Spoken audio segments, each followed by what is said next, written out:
शेतकऱ्यांवर माननीय छत्रपती शिवाजी महाराजांचा पगडा आहे, विचाराचा पगडा आहे. हे सरकारही त्याच पद्धतीनं वागत आहे, पण वागत असताना विचाराचा पगडा आपल्याला पाहायला मिळत नाही. इव्हेंटबाज हे सरकार आहे हे आपल्याला पाहायला मिळते. छत्रपती शिवाजी महाराज म्हणायचे की माझ्या शेतकऱ्यांच्या भाजीच्या थिटालाही समजा नख लागला तरी तुमचा हात कलम करून टाकतो. हे छत्रपती शिवाजी महाराजांचा विचार आहे. पण गेल्या 3 महिन्यात महाराष्ट्रामध्ये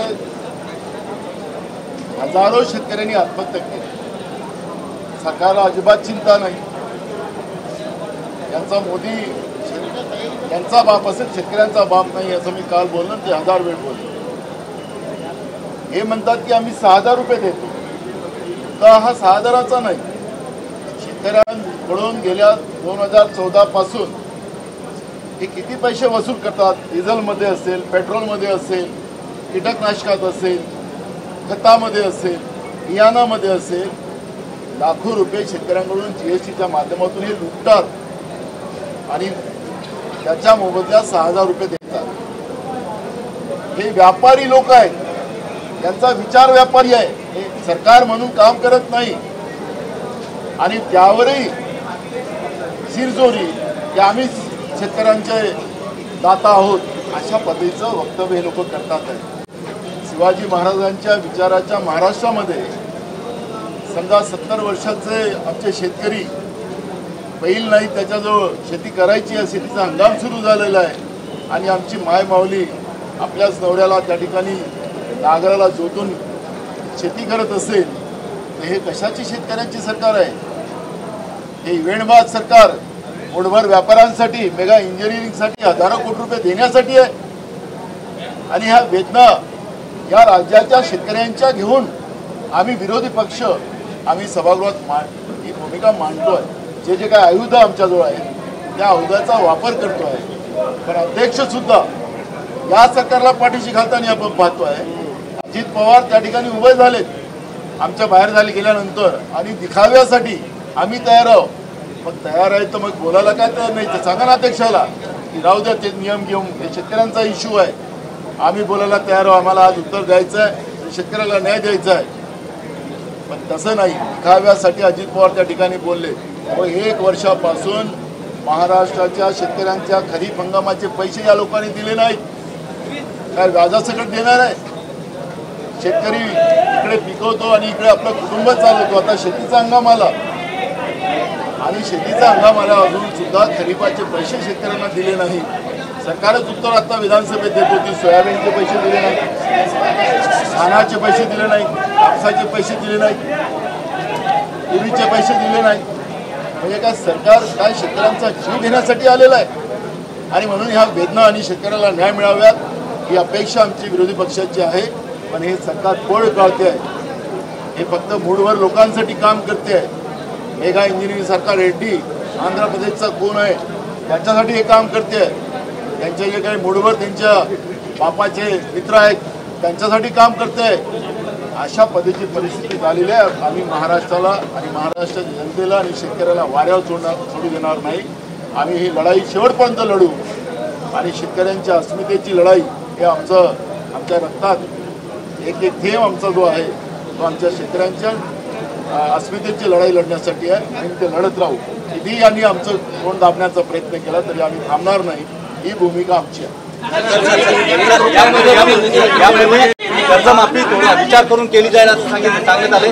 विधानसभेच्या वेळेला देखील कर्जमाफी सांगितली होती, पण आता निवडणूक आहेत महापालिकेचे, त्याला अनुसरून हे सांगितलं आता की थोडा विचार करून आम्ही शेतकऱ्यांची कर्जमाफी करू. तुम्हाला एक सांगतोय की हे सरकार आम्ही आता पुरवणी मागण्यावर बोलणार आहोत. या महाराष्ट्राचं राजकोषीय जी स्थिती आज आहे 1 लाखाच्या वर राजकोषीय घसरण या राज्याची झालेली आहे. 9 लाख कोटीचं कर्ज या राज्यावर आहे. हे जे जेवढे इन्फ्रास्ट्रक्चर उभं करतात आहे हे सगळे कर्जानी करतात आहे. हे महाराष्ट्र सगळे कर्जानी बुजबुजवलं जात आहे. जनतेवर महागाई लादली जाते आहे आणि राहिलं यांच्याजवळ शेतकऱ्यांना द्यायला पैसे नाही. आणि म्हणून टाइमपास राज्याचे मुख्यमंत्री आम्ही शब्द दिलेला आहे पाळू. अरे आमचं सरकार होतं उद्धव ठाकरे आमचे मुख्यमंत्री होते आणि त्यावेळेस पहिल्याच अधिवेशनामध्ये पहिल्याच कॅबिनेटमध्ये महात्मा ज्योतिबा फुले नावाच्या योजनेच्या माध्यमातून कर्जमुक्ती योजनेच्या नावानं ही पूर्ण सरसकट कर्जमाफी आम्ही केली आणि म्हणून आम्हाला बोलण्याचा अधिकार आहे. हे लोक आता देतो ते देतो, किती शेतकऱ्यांची आत्महत्या या लोकांना पाहिजे. आणि म्हणून कर्जमाफी असेल, ज्या अवकाळी पावसामुळे गारपीटमध्ये जे नुकसान झालं त्या शेतकऱ्यांचे अजूनपर्यंत पैसे आम्ही दिले नाही, गेल्या वर्षीचे दिले नाही, या वर्षाचे ते वेगळे. आणि त्याच्यामुळे या सरकारचं हे लबाड सरकार आहे. लबाडाचं जेवण केल्याशिवाय जेवण झालं हे मान्य करता येत नाही आणि म्हणून हे लबाड लोक किती शेतकऱ्यांना फसवतील. आता शेतकरी जागे झालेले आहेत. त्यामुळे या सरकारच्या बद्दलची तीव्र चीड या महाराष्ट्रामध्ये जनतेमध्ये आहे आणि त्याच्यामुळे या सरकारच्याकडून फार काही अपेक्षा आता शेतकऱ्यांनी कराव्यात असं मला वाटतं. काँग्रेस प्रदेशाध्यक्षांसंदर्भात तुमच्या पक्षामध्ये नाराजी त्या संदर्भात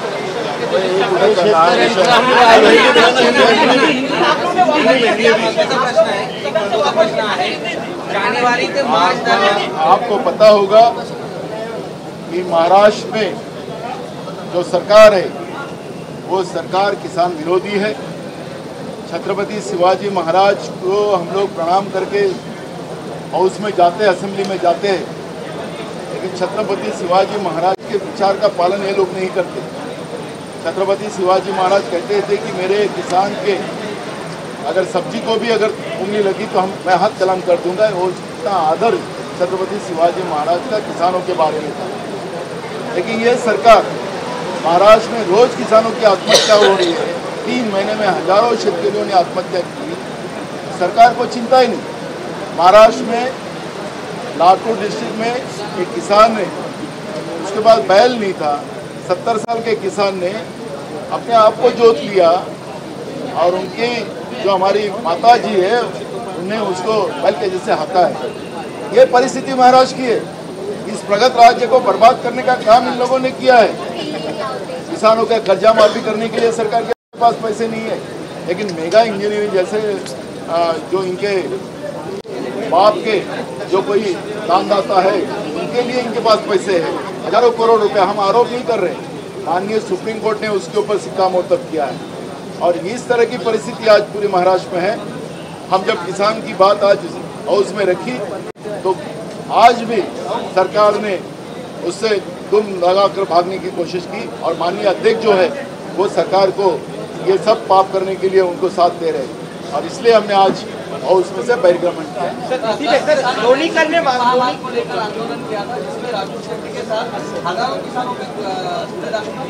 ये तो किसान का जो आवाज उठाएगा उसका मुंह दबाया जाएगा, उसका आवाज दबाया जाएगा. आपने देखा कल भी मेरे को मैंने जब किसान की बात रखी तो मुझे सस्पेंड कर दिया गया. तो इसलिए ये राज्य की जो सरकार है किसान विरोधी है और किसान की बात जो करेगा उसके ऊपर हम लाठी बरसाएंगे, उसके ऊपर कानून कार्रवाई करेंगे.